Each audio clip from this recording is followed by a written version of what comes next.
अस्सलामुअलैकुम दोस्तों, मां इन वक्त टाउन मदीजी में बीठो आहियां। ही उहा लोकेशन जगह है जिते हफ़्तो पहिरियां मदीजी टाउन के चेयरमैन सरदार दादा नजफ़ खान कमारियो RO प्लांट जो इफ़्तिताह कियो।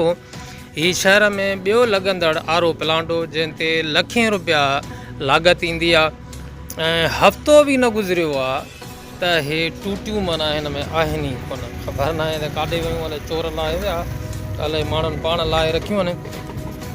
हफ़्तो थियो आहे त हफ़्तो थियो आहे हिते गुलनि जी वर्खा थी, पाड़े जा मुअज़्ज़िज़ आया, शहरी आया ऐं वॾे तमतराग तां ज़िले जो चेयरमैन सरदार ज़ुल्फ़िकार खान कमारियो जेको आहे हिन जो इफ़्तिताह कयो ऐं उन सां गॾु जेको आहे मदीजी टाउन जो चेयरमैन जेको हुयो उहो सरदार दादा नजफ़ खान कमारियो साहिबु उहो बि हुयो।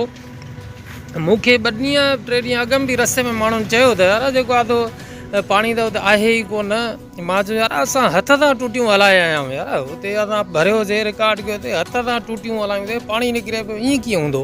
चए न साईं पाणी आहे ई कोन। वरी अॼु बि कंहिं शिकायत कई त साईं पाणी जेको आहे तो हले ई कोन थो, आहे ई कोन। त मां तव्हांखे वरी वधीक हिन वक़्तु पहुतो आहियां उते उन लोकेशन ते, त वाक़ई ॾिसां त ईअं हक़ीक़त आहे या न। हे तव्हां ॾिसो तख़्ती बि लॻल आहे। रस्म इफ़्तिताह बिदस्त मुबारक जनाब सरदार ज़ुल्फ़िकार अली खान कमारियो साहब चेयरमैन डिस्ट्रिक्ट काउंसिल शिकारपुर, जनाब नजफ़ अली खान कमारियो साहब चेयरमैन टाउन कमेटी मदीजी, स्कीम मिठे पानी जो प्लांट मीराणी मेला मदीजी, इंजीनियर सरफराज अली दायो, ठेकेदार रज़ा कंस्ट्रक्शन। हाणे हीअ आहे हेॾां जेको आहे तो तालो लॻो पियो आहे दर में। अगरि माना जेको आहे तो हुजे त अंदर बि ॾिसूं खोले त टपड़ पिया आहिनि, उहे बि खणी विया भाऊ, उहे पिया आहिनि या खणी विया उहे बि अंदरां बि पिया आहिनि उहे। त हे छा माना मसइलो आहे भाऊ, तव्हांखे को ॼाण आहे का भाऊ? बिजली डिम वारो टूटियूं ई कोन्हनि के ओड़े ॿार, पाणी जो सफ़ा हुते का आला कोन्हे, ज़री बि को माण्हू कोन्हे, जेको मुलाज़िम वग़ैरह आहे या ईअं बसि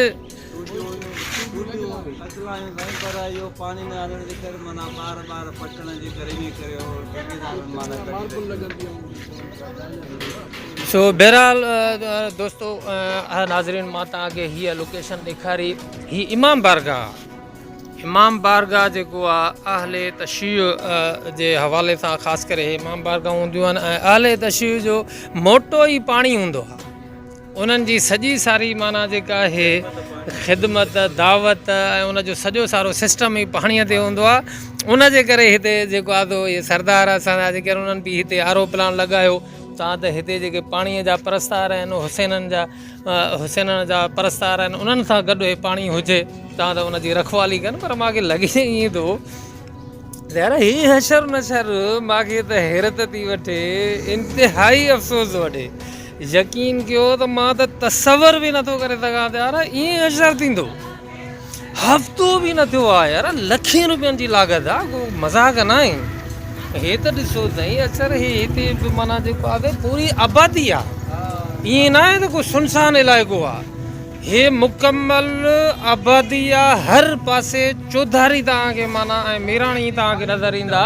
हे साईं बदर मीराणी जेको साईं पीर मोहम्मद शाह साहिब जो परस्तार आहे, हिन खां पुछूं साईं हे छा असरु थी वियो आहे? ख़बर न आहे असांजी त साईं वटि मां कल्ह आयो आहियां। हा कल्ह टियों त हिन जो बि हफ़्तो बि न थियो आहे भाऊ, इफ़्तिताह थियो आहे। पाणी भरण लाइ तव्हां हिन पाड़े जा मुअज़्ज़िज़ आहियो न, तव्हां हिन जी मालिकी कंदव या को असां पवरनि मोकिलियूं माण्हू होॾां को आहे हिते मालिकी कनि?